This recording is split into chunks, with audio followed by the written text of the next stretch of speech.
اولا وقبل كل شيء تنشير تنقول ما كاينش شي واحد كيمثل المهرجان في سميت المنابر الا باذن المكتب المسير ديال المهرجان.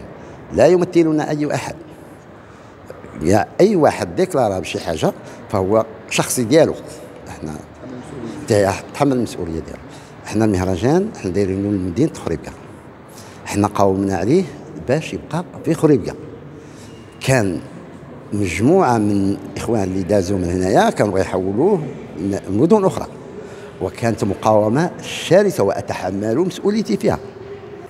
المهرجان ما كنديروش حنايا كمكتب، ماشي حنا اللي كنديروه بوحدنا، كنا نديرو بوحدنا، حنا ما نقدروش نديروه بوحدنا.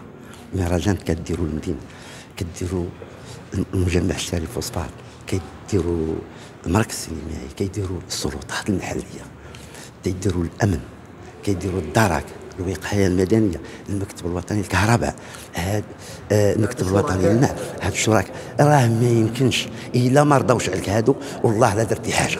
انا نقول لك، والمجلس البلدي اللي عنده واحد الدور مهم بالنسبه لينا حنا، عطينا القاعه، كيدعمنا، له الفضل الكبير علينا حنايا. فهمت؟ انا ما كانوش هاد الناس، انا راه ما يمكنش المهرجان ديرو بوحدك. اللي كيقول لك غندير المهرجان تيقول لك انا داير المهرجان، ولا انا درت هادي، ولا راه كيكذب. راه المهرجان كيديروا الجميع. الناطق الرسمي هو انا لا خرجت من عندي شي حاجه انا اللي نتحمل المسؤوليه. اما الاخرين اما سميتو هذاك وجهه نظره. وثانيا كاين حريه الانسان، بغى يعبر كما بغى يعبر، ولكن كاينه حدود. مثلا لا كان معايا في المكتب كاينه حدود، ما خصوش يعبر نامبورت كوا. غير راضي على الخروج ديالو؟ لا، انا غير راضي على اي حاجه خرجت من اي واحد اخر. لا ما شكون واضحين. خص الواحد يلتزم، يكون واعي ويعرف راسه واش كيقول. وثانيا خص خير هاد الناس راه كثير، ما ندوش نكرو.